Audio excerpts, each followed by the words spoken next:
हमें लगातार 2 साल से प्रताड़ित किया जा रहा, बहुत ही ज़्यादा।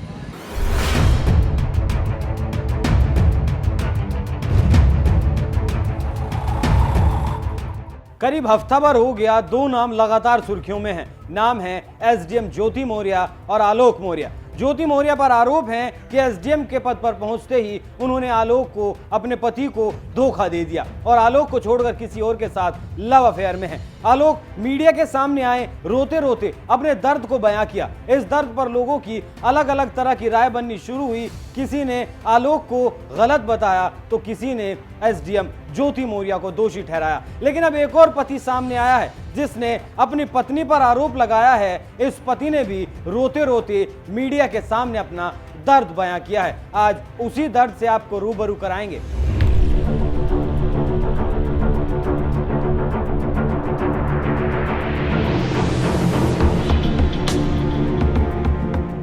नमस्कार, आरएमएफ न्यूज देख रहे हैं आप। मैं हूं आपके साथ अभिषेक पुंडीर। उत्तर प्रदेश के अमेठी से एक और ऐसा ही मिलता जुलता मामला सामने आया है। नाम है पति का सुशील कुमार और वो अपनी पत्नी की बेवफाई की शिकायत को लेकर महीनों से प्रशासन के चक्कर काट रहे हैं, लेकिन सुनवाई के नाम पर उनकी चप्पलें घिसने के अलावा कुछ नहीं हुआ। सुशील के हाथ में शिकायती पत्र है और मंजिल है प्रशासन। सुशील रोज यही काम कर रहे थे, लेकिन सुनवाई करने के लिए कोई तैयार नहीं था। दरअसल मामला ये है कि 2013 में सुशील की एक लड़की के साथ शादी हुई थी। जिस वक्त शादी हुई, लड़की 12वीं कक्षा में तक पढ़ाई की थी, लेकिन सुशील ने पत्नी को आगे पढ़ाया लिखाया और इस काबिल बनाया कि वो अपने पैरों पर खड़ी हो सके। लेकिन पैरों पर खड़ी होने के बाद जब उन्हें नर्स की नौकरी मिल गई सैनिक स्कूल में, तब उनकी पत्नी ने उन्हें धोखा दे दिया, ऐसा कहना है सुशील कुमार का।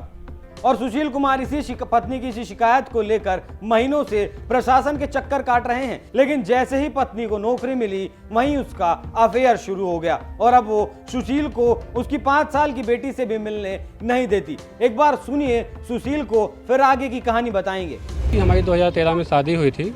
लड़की रहने वाली रीवा की है, अनंतपुर की है। उसको हमने पढ़ाया लिखाया शादी के बाद जब ये सैनिक स्कूल अमेठी में नर्स हो गई तो यही एक शिक्षक के साथ अपना अडल्ट्रियस रिलेशन बना रखी है। शिक्षक मार्कंडेय पांडे जो कि यहाँ गणित के टीजीटी हैं। पदस्थापना के बाद मेरी पत्नी को षड्यंत्र, साजिश, छल कपट, बेईमानीपूर्ण आशय से मेरी पत्नी को शादी के लिए बगला लिए हैं। हमारा वैवाहिक संबंध विच्छेद करके मेरी पत्नी के साथ शादी करना चाहते हैं, जिसकी शिकायत हमने माननीय पुलिस अधीक्षक महोदय, जिलाधिकारी महोदय, एडीएम साहब को कई बार दिया, विभाग में कई बार दिया, लेकिन आज तक कोई सुनवाई नहीं हुई। मैं बहुत परेशान हो चुका हूँ मानसिक रूप से। हमें लगातार 2 साल से प्रताड़ित किया जा रहा, बहुत ही ज़्यादा। क्या करते हैं आप? मैं बेरोजगार था। नहीं तो शादी जब आपकी हुई तब ये क्या तब हम लोग दोनों लोग पढ़ाई करते थे। उसके बाद कैसे यहाँ उसके बाद जब से ये 2021 में पदस्थापना हुई है, इसकी पदस्थापना के बाद से ही हमको लगातार हमारे साथ दुर्व्यवहार हो रहा है। आज तक हमने कई बार शिकायत की, लेकिन कहीं से कोई सुनवाई नहीं हो रही है। स्कूल प्रशासन हमें रोक लगा रखी है बिना किसी न्यायालय के आदेश से। आज 2 साल से स्कूल प्रबंधन हमको ना तो पत्नी के कमरे में जाने दे रही है, ना ही हमारी बिटिया से मिलने दे रही है। 5 साल की हमारी एक बच्ची है।